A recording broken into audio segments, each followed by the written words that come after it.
Seja com a paz do Senhor. Amém. Motivo de grande alegria, né? A gente está aqui nessa noite.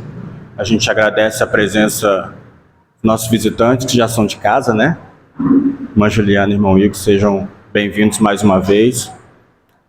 E a gente agradece também a confiança da liderança da igreja para nós compartilharmos um pouco da palavra do Senhor nessa noite. Amém. Amém? Glória a Deus.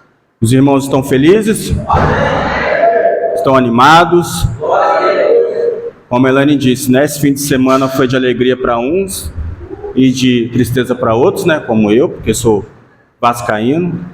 A gente tenta, né, secar, mas ultimamente está difícil.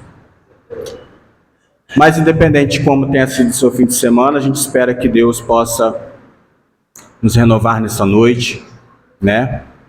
E nos abençoar com tudo aquilo que Ele tem para nós nessa noite. E eu gostaria de compartilhar com os irmãos uma palavra que está lá em Hebreus, capítulo 12.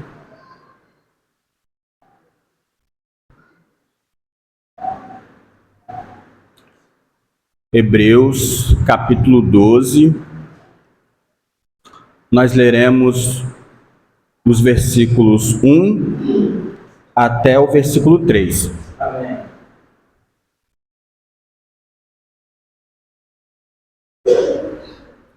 Hebreus, capítulo 12, versículos 1 até o 3. Os irmãos acharam? Glória a Deus. Diz assim a palavra de Deus: Portanto, também nós, uma vez que estamos rodeados por tão grande nuvem de testemunhas, livremo-nos de tudo que nos atrapalha e do pecado que nos envolve, e corramos com perseverança a corrida que nos é proposta, tendo os olhos fitos em Jesus, autor e consumador da nossa fé. Ele, pela alegria que lhes fora proposta, suportou a cruz, desprezando a vergonha, e assentou-se à direita do trono de Deus. Pense bem naquele que suportou tal oposição dos pecadores contra si mesmo, para que vocês não se cansem nem se desanimem. Vamos orar mais uma vez? Pai, te agradecemos pelo teu amor, por tua graça, por tua misericórdia. Aqui está a tua palavra, Senhor. E que por tua graça e tua misericórdia o Senhor possa fazer a tua vontade nessa noite, Pai. Te pedimos, Pai, que o Senhor fale ao nosso coração e que, acima de tudo, Pai, nós possamos, através do teu Santo Espírito, colocar em prática, Deus, aquilo que o Senhor nos instruiu nessa noite. Te agradecemos por tua graça e misericórdia. Fica conosco, em nome de Jesus. Amém. Irmãos, o livro de Hebreus é diferente da maioria dos livros do Novo Testamento. Ele tem uma peculiaridade, porque até hoje não se tem certeza de quem o escreveu. A gente sabe que isso não é muito comum no Novo Testamento, né? A maioria das cartas, elas são identificadas logo de início, né? O livro de Hebreus não. O livro de Hebreus é um livro anônimo, sem indicação de quem o escreveu. E também a gente não tem informação para quem ele foi destinado, né? A que comunidade de cristãos. Mas, pelo tanto de citações do Antigo Testamento nele, a gente entende, né? A igreja entendeu que muito provavelmente foi para uma comunidade de hebreus, de judeus, né? Convertidos a Cristo Jesus. E daí o nome de Hebreus.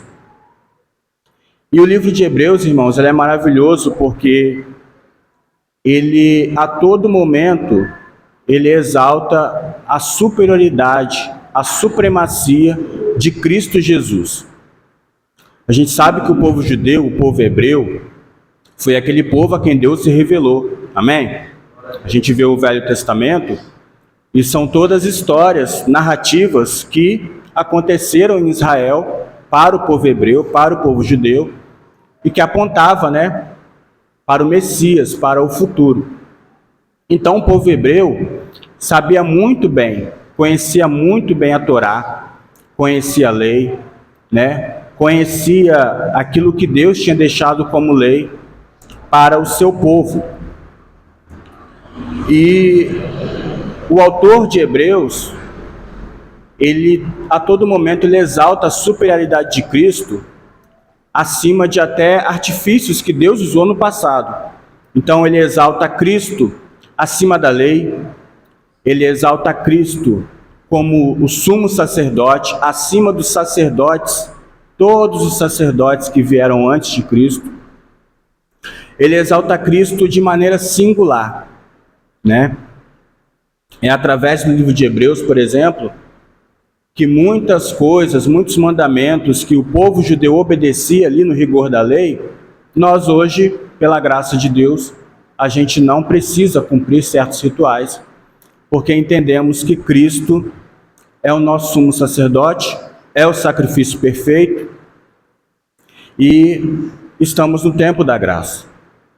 Então, por isso que o livro de Hebreus é muito singular, tem uma característica muito singular, de forma que muitos costumes que praticamos ou deixamos de praticar, vêm através desse livro, o livro de Hebreus. E dentre as várias citações, irmãos, que o autor de Hebreus cita do Velho Testamento em sua carta, o autor cita na carta de Hebreus, está um capítulo anterior a qual nós lemos, o capítulo 11. E se os irmãos folhearem a Bíblia, ou rolarem um pouco o aplicativo um pouquinho mais para o lado, vocês vão ver que Hebreus 11 é um texto famoso. Amém? Os irmãos estão me acompanhando? Hebreus capítulo 11 é o famoso texto dos heróis da fé, né? Ele começa com uma afirmação do que significa fé, e depois ele vem discorrendo vários personagens do Antigo Testamento, da qual nós inspiramos, né? Nos maravilhamos com as histórias e narrativas que Deus fez através do seu povo. E aí, ele vem dizendo no capítulo 11, e aí chega no capítulo 12, versículo 1, que eu vou ler novamente. Depois de ele falar de todos os irmãos do passado, de citar muitos irmãos do passado, Davi, José, os profetas Isaías, Jeremias, ele chega no versículo 1. E a gente sabe, irmãos, que na época que os autores escreveram a Bíblia, eles não dividiram em capítulos e versículos. Isso veio depois, amém? Para nós podermos achar. Mas o autor estava escrevendo uma carta normal para aquela comunidade de cristãos. Então não tinha essa separação que a igreja, né? Logicamente, para a gente achar melhor os textos, colocaram. Então ele emendou o final do capítulo 11 com o 12, dizendo: portanto, também nós, uma vez que estamos rodeados por tão grande nuvem de testemunhas, livremo-nos de tudo que nos atrapalha e do pecado que nos envolve, e corramos com perseverança a corrida que nos é proposta. Então, irmãos, muitas vezes a gente usa essa passagem, a nuvem de testemunhas, né? Como se ela significasse as pessoas que estão ao nosso redor todos os dias. Mas se a gente voltar no finalzinho do capítulo 11, algum irmão lê para mim, por favor, o último versículo do capítulo 11. Hebreus capítulo 11. O último versículo do capítulo 11. Pois Deus tinha preparado um plano ainda melhor para nós, a fim de que somente conosco elas fossem aperfeiçoadas. Amém. Irmã Kelly, lê um anterior também, por favor, penúltimo e último. Porque creram, todas as pessoas foram aprovadas por Deus, mas não receberam o que ele havia prometido, pois Deus tinha preparado um plano ainda melhor para nós, a fim de que somente conosco elas fossem aperfeiçoadas. Amém. Samuel, põe de novo o versículo 39, só para eu frisar um. Todos estes receberam bom, os irmãos estão lendo? Testemunho, ou seja, as pessoas que Deus usou no passado, no Antigo Testamento,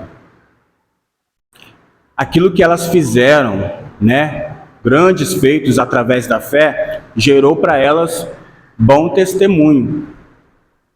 E exatamente esse testemunho que o autor de Hebreus inicia falando na passagem a qual lemos. Hebreus 12, capítulo 1.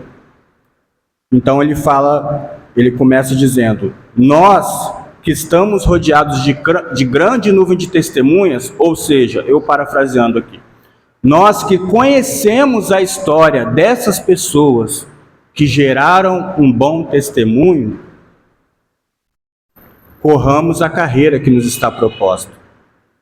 Os irmãos estão comigo? E aí, irmãos, o autor, ele é muito claro. O que ele está dizendo? Ele utiliza de maneira figurada, ele está dizendo que nós também temos um propósito a cumprir. Então, Noé, a gente conhece o propósito de Noé, né? Construiu a arca, salvou a humanidade, né? Através daquela arca. Nós conhecemos os feitos de José, que foi vendido como escravo para o Egito, manteve a sua santidade, Deus usou como governador do Egito. A gente conhece as histórias de Davi, né? O grande rei de Israel, da sua linhagem iria vir o Messias, a qual nós adoramos aqui nessa noite. Mas o autor de Hebreus diz que essas histórias, esses testemunhos, precisam continuar a acontecer. Essas histórias, esses testemunhos que os irmãos pela fé geraram, elas acontecem e Deus está realizando algo até hoje no nosso meio. E para nossa surpresa e admiração, Deus quer nos usar. Deus quer usar a sua igreja. Deus quer usar cada filho de Deus. Quantos são filhos de Deus nessa noite? Aleluia. Amém? Todos somos filhos de Deus? Cremos em Jesus como Salvador? Cremos que Ele morreu e ressuscitou ao terceiro dia? Glória a Deus. Esse é o único requisito para nós sermos usados por Deus.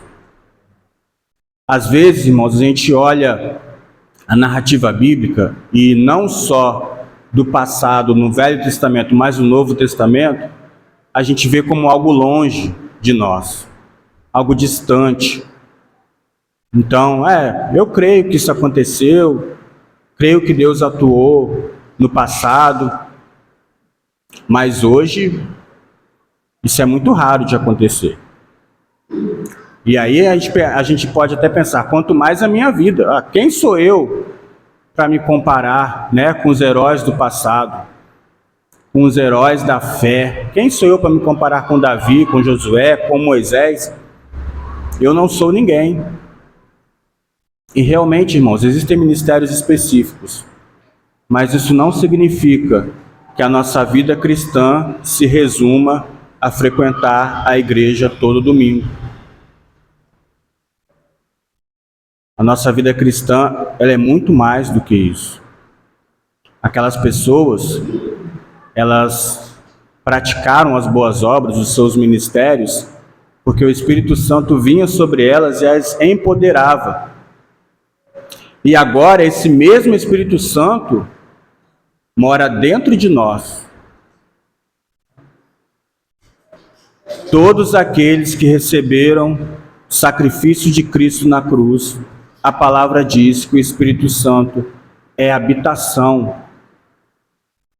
Ele habita, melhor dizendo, na sua igreja, dentro de cada cristão.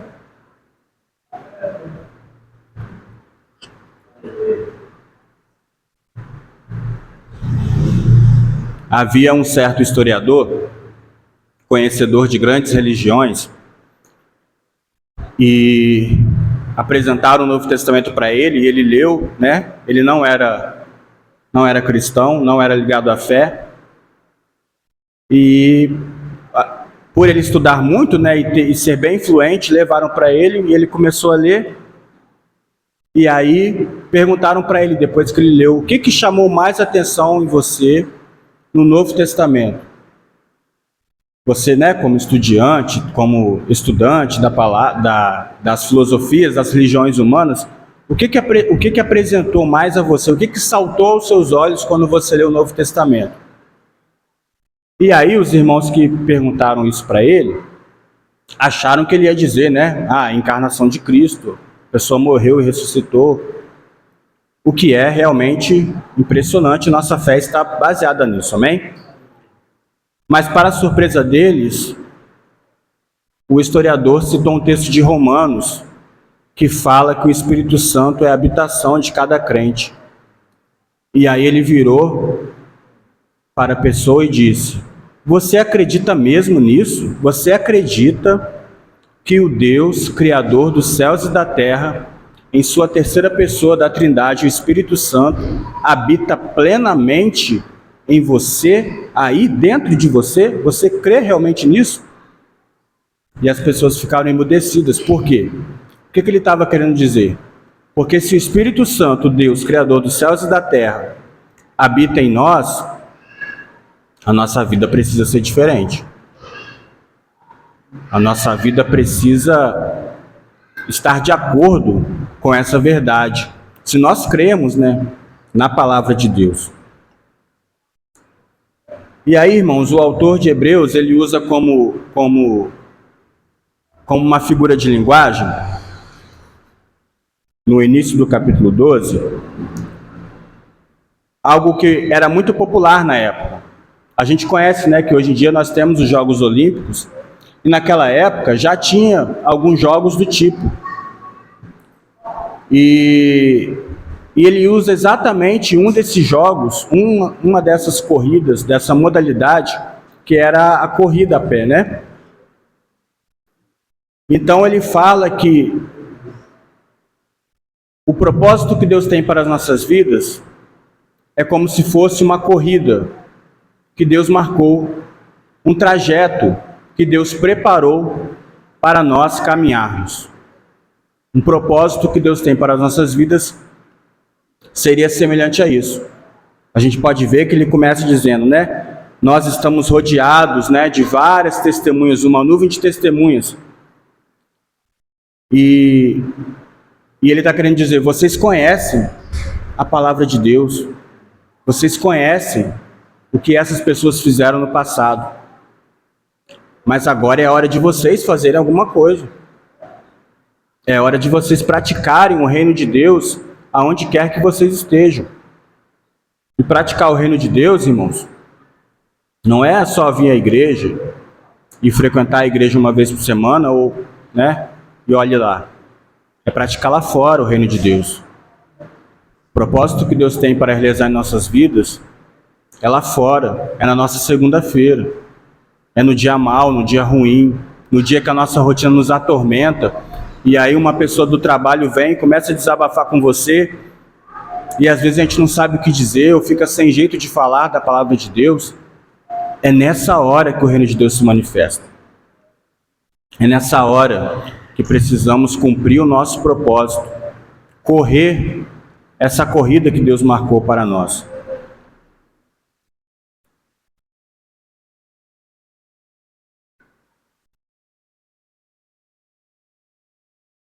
E o autor está dizendo, assim como cada competidor, né, que vocês conhecem dos jogos, se prepara para a corrida, vocês precisam se preparar para correr essa corrida que Deus marcou para vocês. E não é uma corrida que nós vamos competir uns com os outros, mas é para chegarmos até a Cristo Jesus, em direção a Cristo Jesus.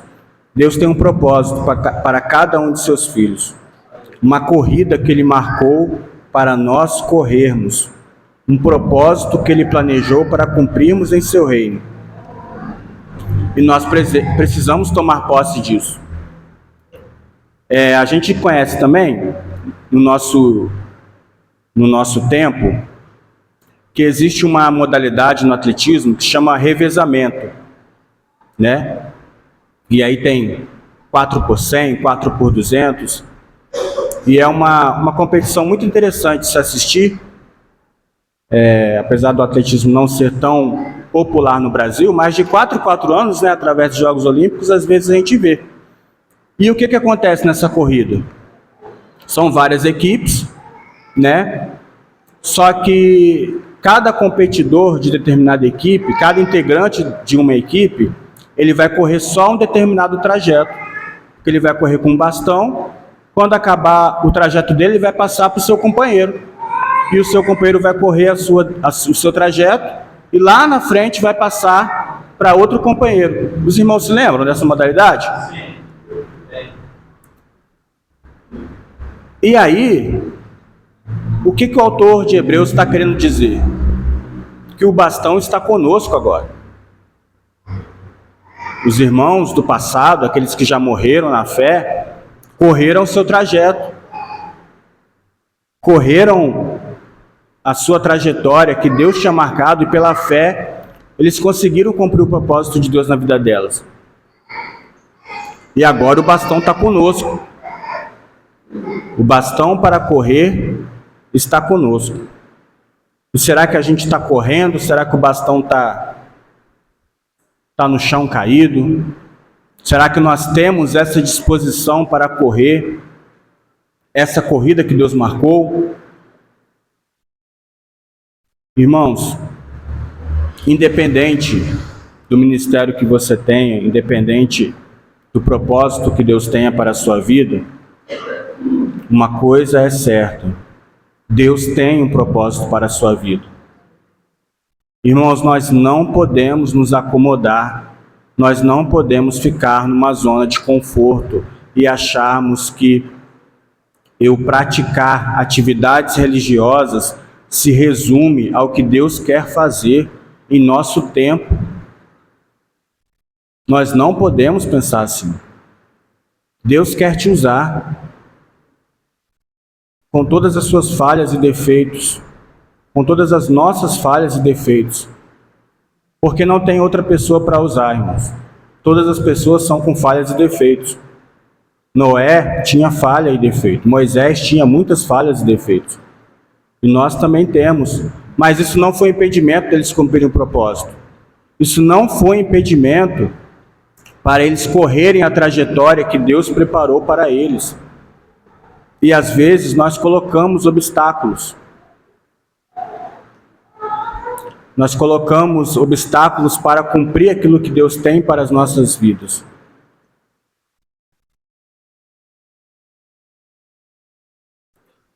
O autor de Hebreus, ele inicia falando que para nós corrermos, Hebreus 12, ainda no versículo 1, ele diz que, os irmãos acompanhem, por favor, diz que nós temos que nos livrar de tudo que nos atrapalha para corrermos essa corrida. E muitas coisas, irmãos, nos atrapalham. Muitas coisas competem com a nossa atenção no nosso dia a dia. Ambições terrenas, rotinas que sufocam nossa vida espiritual, insensibilidade aos propósitos de Deus. Não há outra forma, irmãos, de nós tirarmos essas coisas que não seja olharmos para Cristo Jesus. Não há outra forma de nos livrarmos dos embaraços que nos rodeiam, que nos impedem de cumprir o propósito, se não for manter os olhos fixos em Jesus. O texto é muito claro. Põe aí, Samuel, por favor. Hebreus capítulo 12, versículo 1, novamente.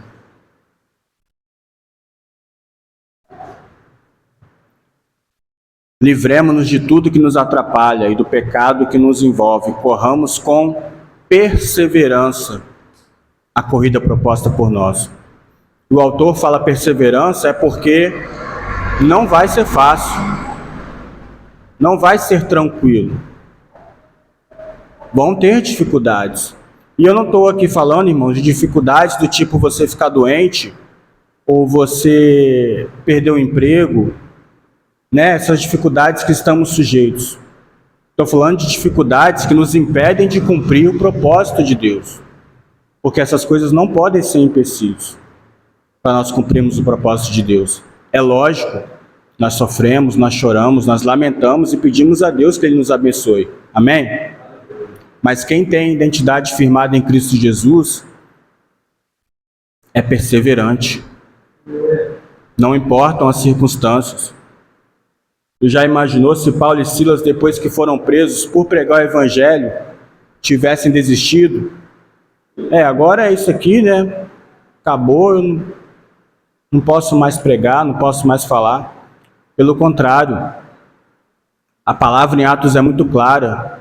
Eles não oravam para que a perseguição acabasse, para que a perseguição aos primeiros cristãos terminasse.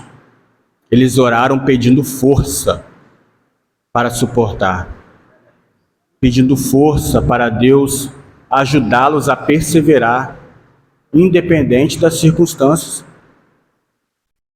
Mas nós, no primeiro empecilho, no primeiro impedimento, a gente trava, a gente desiste, a gente desanima, é tentador desanimar.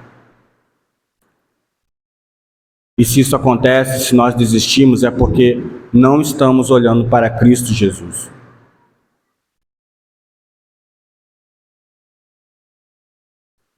Versículo 2, Samuel, por favor. Tendo os olhos fitos em Jesus, autor e consumador da nossa fé, ele, pela alegria que lhe fora proposta, suportou a cruz, ao desprezar a vergonha, e assentou-se à direita do trono de Deus. Não há outra forma, irmãos, de nós perseverarmos se não for olhar para Cristo. Não há outra forma de nós cumprirmos o nosso propósito se não mantermos a nossa atenção em Cristo Jesus. E a gente dá ênfase nisso porque parece uma coisa que todo cristão sabe, né? Cristo é a base da nossa fé. E é lógico que a gente tem que olhar para Jesus. Mas muitas das vezes parece que nós não estamos olhando. Estamos distraídos com outras coisas.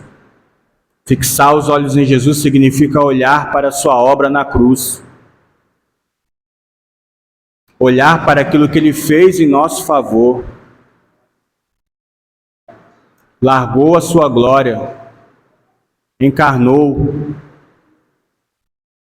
sofreu o que sofreu, morreu em nosso lugar pelos nossos pecados, ressuscitou ao terceiro dia e disse que vai voltar.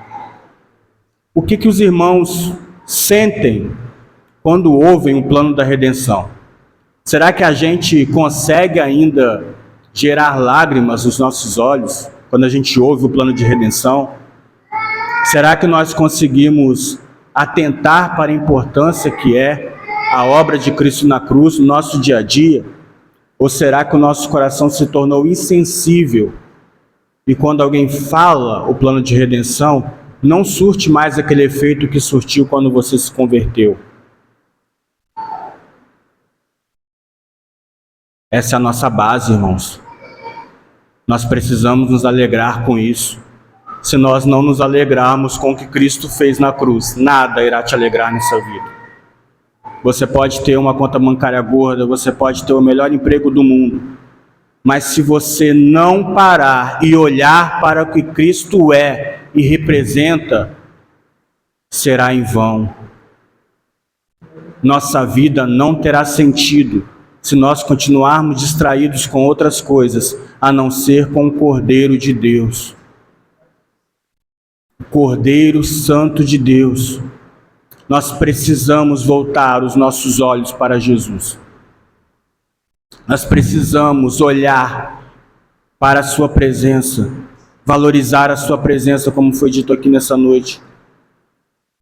Entender, compreender, pelo menos se emocionar com o que Cristo fez na cruz.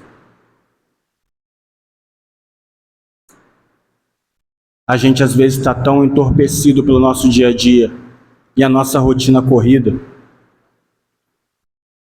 que nós não temos tempo para olhar para Jesus. Como que eu olho para Jesus? Eu olho para a sua palavra. Eu tiro um tempo de oração. Falamos que não temos tempo, como o pastor Giliardi disse semana passada, mas nós temos tempo para outras coisas. Como que não temos tempo para olhar a palavra e para orar? A verdade, irmãos, é que nós não priorizamos. Tudo aquilo que nós queremos fazer, a gente arruma um tempo. A gente arruma um tempo. Então a questão não são as 24 horas que são limitadas. É o nosso coração que não olha para Jesus, que não prioriza o que Cristo é. E é preciso um exercício, uma força para isso acontecer. Às vezes é preciso mudar a nossa rotina, acordarmos mais cedo, para ter tempo com Jesus, irmãos. Isso não é algo em vão. Isso é base da nossa vida. Se nós cremos em Jesus, se dizemos que cremos em Jesus, sua palavra precisa ser verdade em nós. E às vezes nós nos alimentamos com tantas coisas, não nos alimentamos com a palavra. E aí, se nós enchemos o nosso coração com outras coisas, quando a gente for pela palavra, a gente não vai ter mais fome, porque a gente está abastecido, a gente está anestesiado.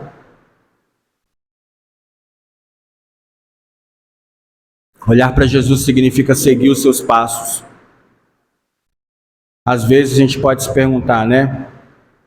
Tá, mas cumprir propósito é fazer algo, mas o que na prática isso significa? Como que isso muda o meu dia a dia? Como que isso muda a minha rotina? Como que isso pode mudar a minha rotina? E às vezes a gente se pergunta, né? Qual o propósito que Deus tem para a minha vida? E às vezes, irmãos, não há segredo. Se você se colocar à disposição, Deus vai ministrar no seu coração o que Ele quer que você faça. Não há como você se aproximar de Deus, de Cristo Jesus, e você não se sentir movido em fazer algo que sirva ao reino de Deus no seu dia a dia, na sua rotina. Não há como você encontrar com Cristo Jesus diariamente e Ele não querer te usar, porque a gente não se encontra com Jesus só para a gente se alimentar. É função da igreja alimentar o mundo. O mundo está ruim, não está, irmãos? O mundo está ruim. Todo dia são notícias ruins. Todo dia são tragédias que acontecem. São coisas que nos acometem, que acometem o mundo. Mas a igreja tem a solução. A igreja tem a boa notícia do Evangelho. Ele não chama boa notícia à toa, é uma boa notícia. Nós estamos chegando perto do Natal, e aí começa, né, o pessoal a arrumar as casas e ser mais sensível, e a gente, né, tem a oportunidade de lembrar o que Cristo fez, que foi nascer. Mas não é só na época do Natal que a igreja tem que se atentar para isso não, irmãos. É todo dia. A boa notícia do Evangelho, ela é o que é, uma boa notícia, a solução dos problemas da humanidade. Tudo aquilo que afastava a humanidade de Deus, o pecado, Cristo já resolveu, Cristo já fez, já está pago. E como nós respondemos a isso? Como vamos responder a um Deus que morreu por nós? Será que é suficiente aquilo que estamos fazendo? Sempre tem algo a mais que nós podemos fazer, irmãos. Acontece que muitas das vezes nós não estamos dispostos a abrir mão do nosso tempo, nosso recurso, nossas prioridades. A gente quer nos atender primeiro. Eu quero ser abençoado, eu vou lá na igreja para buscar a minha bênção. Irmão, você já é abençoado. Deus já te abençoou com todas as bênçãos celestiais em Cristo Jesus. Isso é o máximo de bênção que você pode ter. Ou achamos que um carro melhor ou um emprego melhor é maior do que Cristo? Não. Cristo, o resplendor da glória do Pai, foi entregue para nós. Nós precisamos responder a isso. Nós precisamos pegar o nosso bastão e correr a nossa corrida. Correr aquilo que Deus marcou para nós corrermos. Nós precisamos pegar o bastão, sair da nossa zona de conforto e fazer aquilo que Deus quer que nós façamos. Irmão, se nós não fazermos, se nós não cumprirmos o propósito de Deus vai continuar a ser feito. Amém? O propósito de Deus, não há nenhum propósito ou plano de Deus que não irá ser feito. Ele vai cumprir, Ele vai fazer, Ele vai vencer, Ele vai voltar para restaurar a sua igreja, para governar nesse mundo. O reino dele está vindo. E irá acontecer, se eu ou você não participarmos, irá acontecer do mesmo jeito. Mas Ele nos dá o privilégio de participarmos. Ele nos dá o privilégio de participarmos dele, de participarmos do seu reino. Ele nos dá o privilégio. Mas será que nós olhamos como um privilégio ou nós olhamos como uma tarefa a mais que eu tenho que cumprir?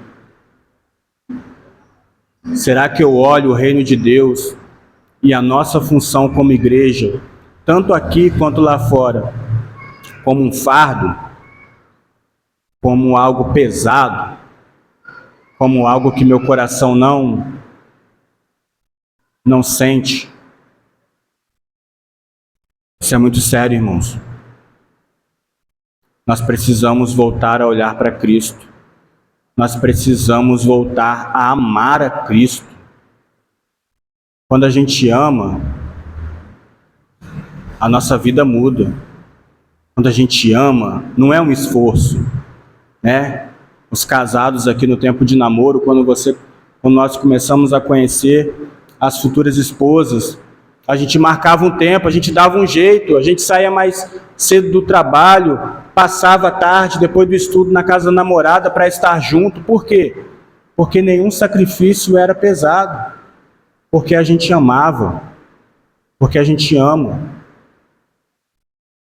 E por que nós não amamos ao Senhor Jesus? Se nós amamos, nós precisamos viver conforme esse amor. Se nós tentarmos fazer por nossa própria força, pelo nosso próprio braço, nós não conseguiremos. Por quê? Porque nós temos uma natureza pecaminosa. Nós temos uma natureza que nos afasta de Deus. Mas graças a Deus que Ele fala que é pelo Espírito Santo dele.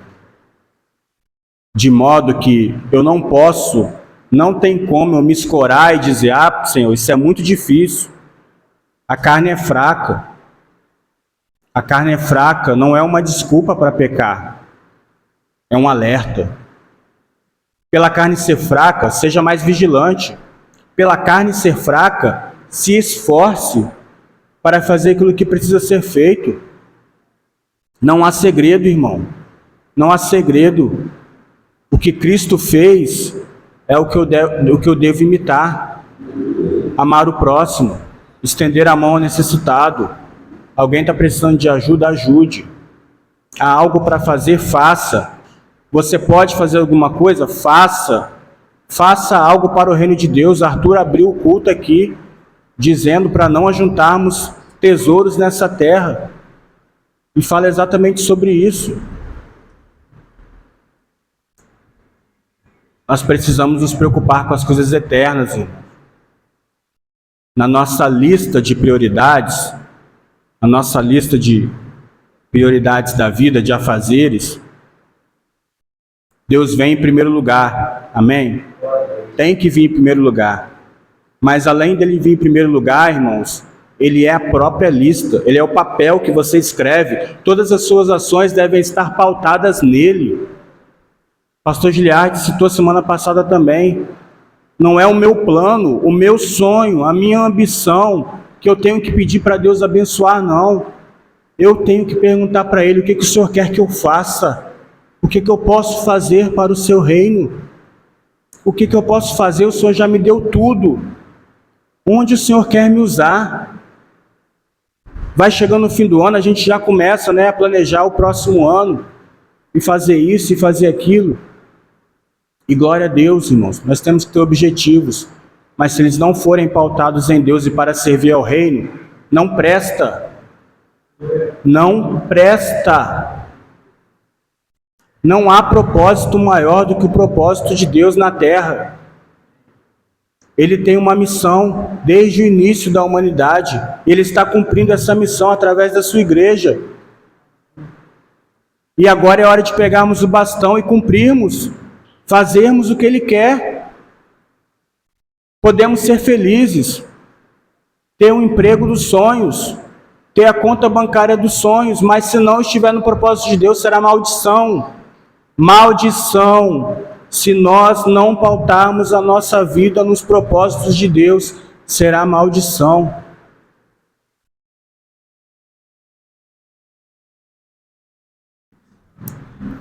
Se nós somos filhos de Deus, somos participantes de Cristo Jesus,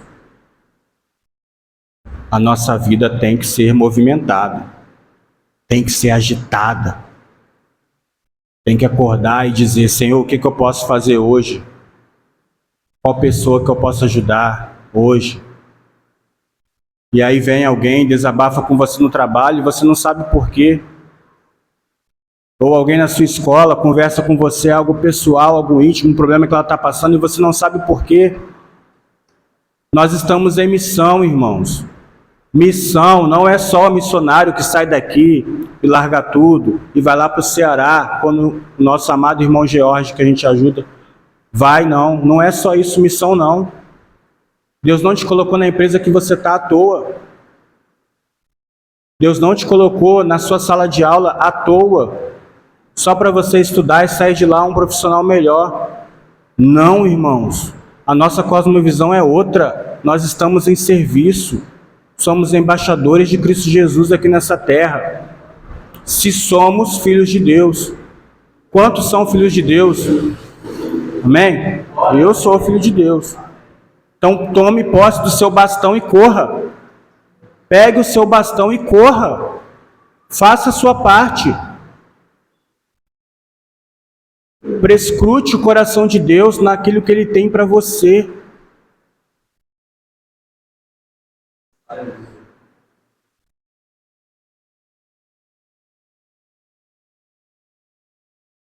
Às vezes a gente pensa: Cristo me salvou, Cristo me restaurou, glória a Deus, não estou mais no mundo, estou agora na igreja, e eu sou salvo, não faço mal a ninguém, nunca matei, nunca roubei, ou mesmo se eu tiver feito, Deus já me perdoou. Mas vida cristã, irmãos, não é só naquilo que você não faz de errado, é o que nós precisamos fazer. Deus não nos salvou para você só manter sua salvação até Ele voltar, não. Isso é como o jovem na parábola dos talentos, que o último jovem, os irmãos lembram, que pegou o talento e disse: está aqui, Senhor. Eu sabia que o Senhor era um homem mau e rigoroso, mas eu guardei aqui, o meu talento está aqui. E Deus chega para ele e fala: servo mau e infiel, você não frutificou. O que você fez com aquilo que eu te dei? O que você fez com a salvação? Ah, Senhor, mas eu ia na igreja todo domingo. Tá bom, legal, mas cadê os frutos? Cadê os frutos? O que você fez para o reino? O que você fez? Irmãos, às vezes Deus não tem o mesmo ministério para todo mundo, amém? Deus vai usar você no seu dia a dia. Talvez Deus não vai te mandar para a África ou para o Ceará para fazer missões, mas Ele te mandou às vezes para a sua casa, cuidar do seu filho, ensinar a Bíblia para o seu filho. Isso é tão importante quando fazer missões na África. Ou a gente acha que uma vida de criança é menos importante do que um índio que nunca ouviu falar de Deus. Não precisa de tanto esforço. Ah, mas o que será que Deus tem para mim? Aquilo que você faz na sua rotina, seja fiel nela. Seja fiel ao reino de Deus na sua rotina, cuidando dos seus filhos, trabalhando, levando o filho para a escola. Seja fiel. Busque trabalhar para o reino de Deus. Busque fazer algo. Busque correr a corrida. Exemplo disso, irmãos, é a própria igreja brasileira. Nós caminhamos para daqui a alguns anos sermos um Brasil evangélico. A religião só está crescendo. Vamos ultrapassar os católicos, nossos irmãos católicos. E aí? Cadê o impacto disso na sociedade? A igreja cresce, mas a corrupção cresce também. A igreja cresce, mas a bandidagem cresce também. Cadê o impacto dessa igreja lá fora, na sociedade? É porque a igreja parou de olhar para Jesus. Muitos de nós paramos de olhar para Cristo. E aí o nosso cristianismo é só um adereço que eu coloco na minha vida. Então eu vou para o trabalho, eu vou para a escola, vou para a faculdade, cuido da casa e no domingo vou à igreja. Não pode ser assim, irmãos. Cristo não é só um adereço na sua história, não. Ele não é só o seu Salvador. Ele é Senhor também. Nós precisamos nos submeter ao senhorio de Cristo para podermos cumprir a sua vontade. Nós precisamos, irmãos. E muitas das vezes o nosso coração se torna tão insensível que as coisas de Deus não têm mais efeito. As coisas de Deus não surtem mais efeito. Justamente porque falta amor, falta sensibilidade, falta compaixão, falta fervor naquilo que fazemos. Hoje Deus nos chama para nós voltarmos os nossos olhos para Ele. Voltarmos os nossos olhos para Cristo Jesus. Tirarmos as distrações, tirarmos aquilo que nos atrapalha e olhar para Cristo Jesus. Vamos tirar tudo aquilo que rouba a nossa atenção, tudo aquilo que nos faz perder o foco de Cristo Jesus e olhar para Ele. Irmãos, quando nós olhamos para Cristo, a nossa vida muda. Quando nós olhamos para Cristo, a sua vida é uma adoração. Você não vai esperar chegar na igreja no domingo e o ministro de louvor falar para você levantar a mão ou falar para você adorar, porque isso será natural para você. Adorar tem que ser algo natural. Tem que ser algo natural, irmão. Se não for natural, nós não estamos olhando para Cristo, estamos olhando outras coisas. E às vezes nós chegamos na igreja, prestamos atenção em tudo. E são muitas coisas que nos roubam, né? A atenção. Coisas às vezes até necessárias, que não são pecado, que são essenciais, mas roubam a nossa atenção. A gente presta atenção que o louvor está lento, ou presta atenção na criança que está correndo, está gritando. Presta atenção em outras coisas. Presta atenção que agora a igreja está preta, não está branca de novo. Presta atenção em várias coisas, mas não presta atenção em Cristo Jesus. Ele está aqui. Ele está aqui. Senhor dos céus e da terra. Criador dos céus e da terra. Está aqui. Nos chamou para participar do seu glorioso propósito. Como nós vamos responder a isso? Precisamos fazer alguma coisa. Precisamos movimentar a nossa rotina. Isso tem que ser essencial, irmãos, na vida do cristão. Se fôssemos dar um título para essa mensagem, seria justamente isso. Manter os olhos em Cristo Jesus. Manter os olhos naquele que nos salvou. Pararmos de nos preocupar com coisas pequenas. com picuinhas, com ego nosso, e olharmos para Cristo Jesus, olharmos para o que Ele fez, olharmos para a sua obra redentora e se alegrar com isso. O texto continua dizendo, pela alegria que lhe fora proposta. A alegria, irmão, no propósito. A satisfação em você cumprir o propósito de Deus. A alegria quando você se coloca à disposição de Cristo para fazer algo diferente, para ir um pouco além, para conhecer mais, para se empenhar mais no reino dele. A alegria. O texto diz que ele suportou a cruz ao desprezar a vergonha e assentou-se à direita do trono de Deus. Há poucas semanas atrás, o Alan pregou sobre negar a si mesmo, né? Para tomar a sua cruz. E tomar a sua cruz, irmãos, é isso. É cumprir o propósito. O propósito de Cristo na cruz, de Cristo, era morrer na cruz, nos salvar. E qual é o meu propósito? O que Deus quer que eu faça? Mas às vezes nós nem estamos preocupados em descobrir o propósito, em perguntar a Deus o propósito. Não, só tá bom assim. Eu vou na igreja e tudo certo. Não tá bom, irmãos. Não tá bom. Vamos nos alegrar com o que Deus se alegra. Vamos nos interessar pelo que Deus se interessa.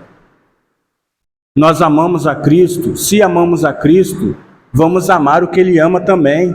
Amém. Não há como você amar a Cristo e não amar o que Ele ama. Não há como você amar a Cristo e não amar as pessoas. Não há como você amar a Cristo e não amar o pecador. Não há como você amar a Cristo e não se interessar pela missão de Cristo Jesus. É um pacote completo. É um pacote completo. Não é separado. E às vezes nós só queremos ser simpatizantes de Jesus. Ah, ele é uma pessoa legal. Ele é mais que uma pessoa legal, irmãos. Ele tem que ser o Senhor da nossa vida. Cristo ama as pessoas. Cristo ama o pecador. Cristo ama aquele seu vizinho que não crê em Cristo Jesus. Cristo quer alcançar ele. Cristo quer alcançar as pessoas que estão ao seu redor. Não precisa de muito esforço. Todos nós temos contato com pessoas que ainda não conhecem o Evangelho. E será que nós estamos sendo passivos na nossa missão? O mundo está cheio de filosofias e cada um com seu pensamento. E nós temos a boa notícia do Evangelho e ficamos calados. Não nos interessamos em fazer aquilo que Deus quer fazer.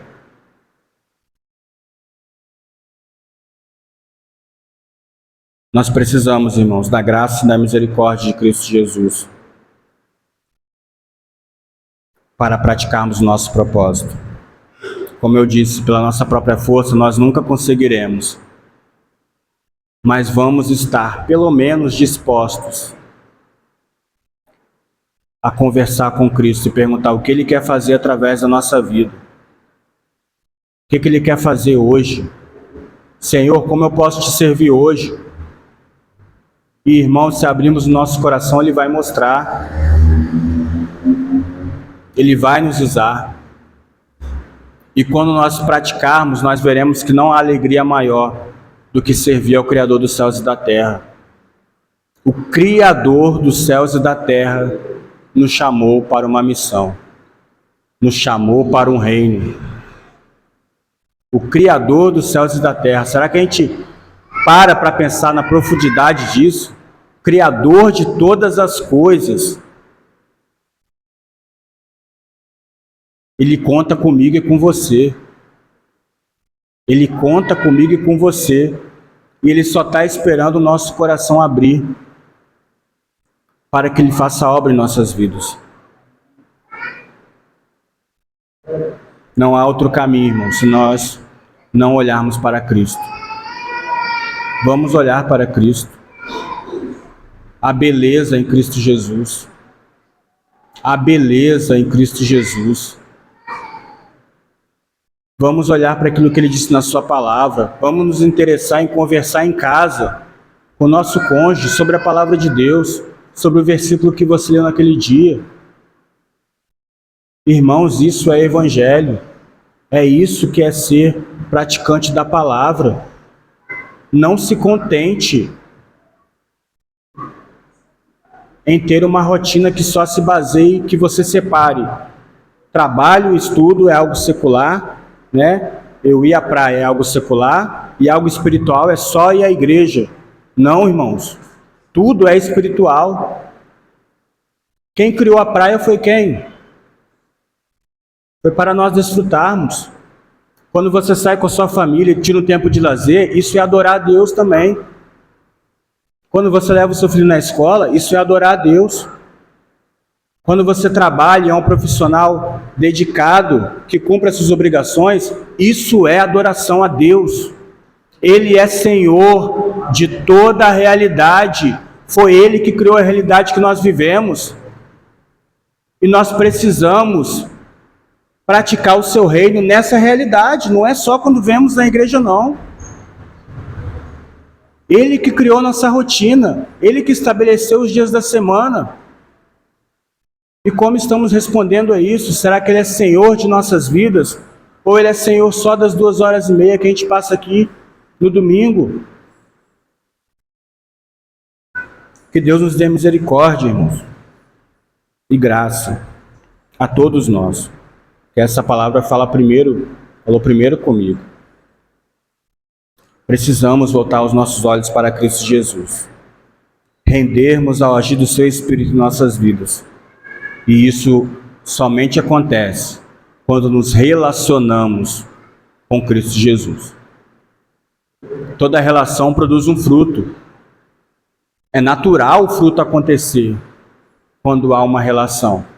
É natural. Da mesma forma, quando você se relaciona com Cristo, isso vai se externar para fora. Não há como nos relacionarmos com Cristo e nossa vida continuar a mesma. E não ter fruto. Se não tem fruto, o problema está onde? Está na árvore. Está no galho. Né? A gente lembra, Cristo é a videira que nós cantamos. Cristo é a videira, nós somos os galhos. Se nós não estivermos ligados a Cristo, João 15 fala sobre isso. Não estivermos ligados a Cristo, não vai ter fruto. Então não é que você vai se esforçar para fazer fruto. Você vai se esforçar para estar em Cristo. Estando em Cristo, você dá fruto. E estar em Cristo, irmãos, é a base da vida cristã. Então precisamos tirar os olhos das distrações e colocar os nossos olhos em Cristo Jesus. Às vezes você vai começar com 5 minutos orando e lendo a palavra. E você vai ter disciplina para cumprir aquilo. Depois você vai para 10, vai para 20. Quando você vê, você tem prazer em estar com Cristo Jesus. Não há, irmãos, não há algo mais prazeroso do que estar ligado a Cristo Jesus. E se estamos ligados em Cristo Jesus, nós vamos dar fruto. Nós vamos praticar o reino. Amém? Glória a Deus. Vamos orar. Pai, te pedimos perdão, Senhor, pelas nossas falhas, nossos pecados, nossos erros, que são tantos, Pai, que são muitos, Deus. Nós temos a natureza pecaminosa e não há nada de bom em nós, Pai. Tua palavra fala que os nossos bons atos por si só não valem nada, porque Tu és um Deus santo. Mas nós te agradecemos, Senhor, pelo Teu amor. Te agradecemos pela misericórdia. Te agradecemos, Pai, porque quando o Senhor morreu naquela cruz, o Senhor sabia o quão difícil seria para nós entendermos e praticarmos a Tua palavra. Mas isso não foi empecilho para que o Senhor cumprisse o seu propósito. E nós te pedimos, Pai, nos ajuda, Senhor, a cumprir o Teu propósito, Pai. Nos ajuda, Pai, a amar aquilo que o Senhor ama. Nos ajuda, Senhor, a amar aquilo que o Senhor quer que nós amamos, Pai. Nos ajuda a se interessar pela Tua obra, pela Tua missão, por aquilo que o Senhor está fazendo em nossos dias, Pai. Tira, Senhor, as escamas dos nossos olhos, Senhor. Como o profeta Ezequiel disse, nos dá um coração de carne, sensível ao Teu agir, sensível ao Teu Espírito, sensível, Senhor, àquilo que o Senhor está fazendo, Pai. Nós não queremos ficar, Senhor, do mesmo jeito. Nós não queremos e nem podemos ficar do mesmo jeito, Pai. Sacode as nossas vidas, Pai. Nos tira, Pai, dessa zona de conforto. Nos tira dessa apatia espiritual. Nos tira, Pai, desse lugar que nós escoramos em nossas falhas e pecados e não nos esforçamos para sermos mudados, para nos achegarmos a Ti, para que o Senhor nos perdoe e nos ensine a viver em santidade, praticando a Tua palavra, Pai. Nos ajuda, Senhor. Nós reconhecemos aqui, como igreja, que nós não conseguimos sem o Senhor.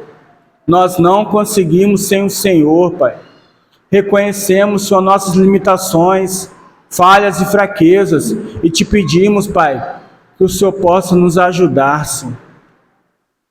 O Senhor, Pai, o Senhor se interessa para que nós coloquemos nosso coração à Sua disposição, Pai. Não é nós que vamos mudar por nós mesmos, é o Teu Espírito agindo em nós, mas para isso precisamos nos render a Ti, Senhor.